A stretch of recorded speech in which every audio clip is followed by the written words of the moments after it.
Déjà 11h moins le quart, nous allons parler de ce qui se passe à Zaporijia. Vous savez que c'est une centrale nucléaire, c'est la centrale nucléaire la plus importante d'Europe en Ukraine, aujourd'hui occupée par les Russes, avec des Ukrainiens qui font tourner la centrale dans des conditions extrêmement difficiles.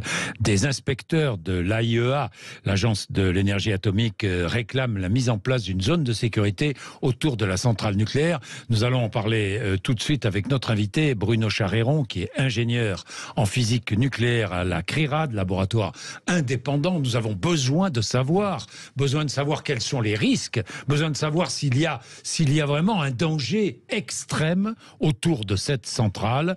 Quelle est la situation, Félix Mathieu? Eh bien, les bombardements doivent cesser immédiatement sur le site et dans les alentours, écrit l'Agence internationale de l'énergie atomique. Éviter à tout prix de nouveaux dommages, alors que le dernier réacteur a été débranché du réseau lundi à cause d'un incendie sur une ligne électrique. Les Russes et les Ukrainiens, vous le savez, se renvoient la balle quant aux frappes qui ont endommagé certains bâtiments. Situation intenable, en tout cas, dans cette centrale nucléaire occupée par l'armée russe, relève ce rapport des salariés ukrainiens dans des conditions extrêmement stressantes, avec des locaux encombrés et même des camions militaires dans les réacteurs. Problème de sous-effectifs aussi, 80 personnes au service anti-incendie. C'est la moitié des effectifs normaux. Bien, voilà la situation relevée par les inspecteurs de l'AIEA. D'ailleurs, 2 d'entre eux sont restés dans la centrale. Quels sont les dangers, Bruno Chareyron? Bonjour et merci d'être avec nous. Bonjour. Bonjour Bruno Chareyron. Alors, je ne vais pas vous parler de géopolitique, évidemment, je vais vous parler des dangers, parce que lorsque les inspecteurs de l'AIEA réclament la mise en place d'une zone de sécurité autour de la centrale nucléaire, c'est qu'ils voient bien le danger. Ils ont constaté le danger. Quels sont les dangers, Bruno Chareyron? Alors, les risques ou les dangers sont évidemment très nombreux. D'abord, l'AIEA liste les dommages qui ont été observés sur un certain nombre de bâtiments. Par exemple, le bâtiment qui contient le véhicule de transport des combustibles irradiés, un bâtiment qui contient des déchets radioactifs, une zone proche d'un stockage de combustibles irradiés, donc qui sont radioactifs. Si les bombardements à quelques dizaines de mètres près avaient bougé, ces matières radioactives auraient pu être dispersées dans l'environnement. Ça, c'est un point numéro 1. Attendez, je m'arrête là. C'est-à-dire que des matières radioactives auraient été dispersées dans l'air, dans l'atmosphère. Quelles conséquences? Alors, elles ne l'ont pas été. Non, mais elles auraient pu l'être. Si les bombardements elles pourraient l'être. À un moment donné, ces matières pourraient être dispersées dans l'environnement. Encore plus grave, c'est la perte des alimentations électriques. Votre reportage l'a indiqué. Mercredi, par exemple, la centrale n'était plus connectée à aucun réseau électrique extérieur. Oui. Ça veut dire que pour continuer à refroidir les réacteurs et éviter une surchauffe pouvant conduire à une fusion du cœur et à des rejets massifs, comme à Fukushima, il faut de l'électricité. Mais lundi, la centrale n'était plus connectée aux alimentations électriques venant de l'extérieur. Elle est donc obligée de s'auto-alimenter elle-même. Oui. Heureusement, le réacteur numéro 6 reste fonctionnel et il semble que ce soit lui qui alimente les pompes de refroidissement de la centrale. Mais si lui-même doit être arrêté pour une raison ou pour une autre, à ce moment-là, il faut basculer sur les diesels de secours. Encore faut-il qu'ils soient parfaitement opérationnels. Or, l'AIEA note que les maintenances approfondies de ces diesels de secours n'ont plus été faites et sont reportées.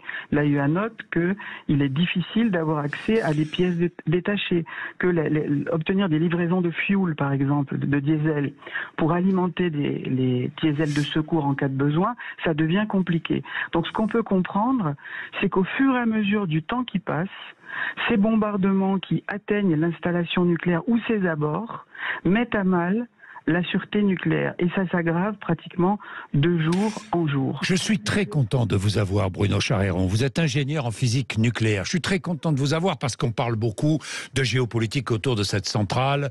Centrale, je le rappelle, occupée par les Russes, mais qui fonctionne grâce à des salariés ukrainiens.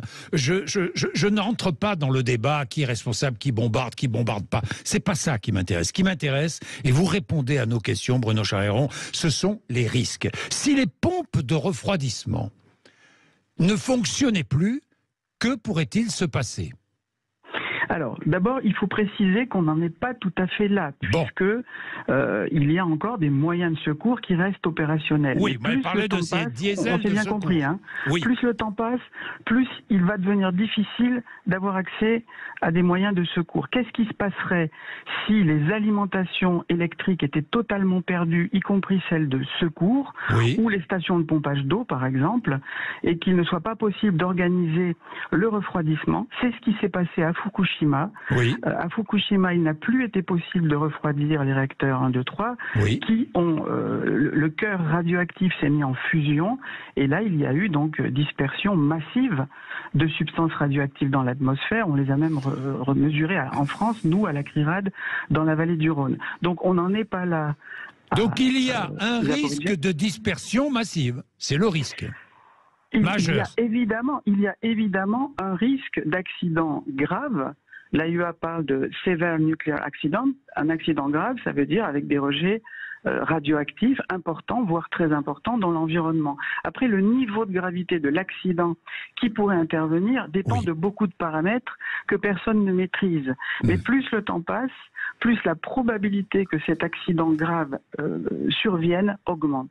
Et s'il survenait, il pourrait évidemment y avoir des rejets radioactifs susceptibles d'impacter évidemment les alentours, le territoire ukrainien, mais au-delà de l'Ukraine, en fonction de la nature exacte de l'accident, de la durée des rejets, de leur intensité et évidemment des conditions météorologiques. J'ai l'impression que cette centrale nucléaire et toutes celles et ceux qui travaillent dans la centrale sont pris en otage par les deux belligérants.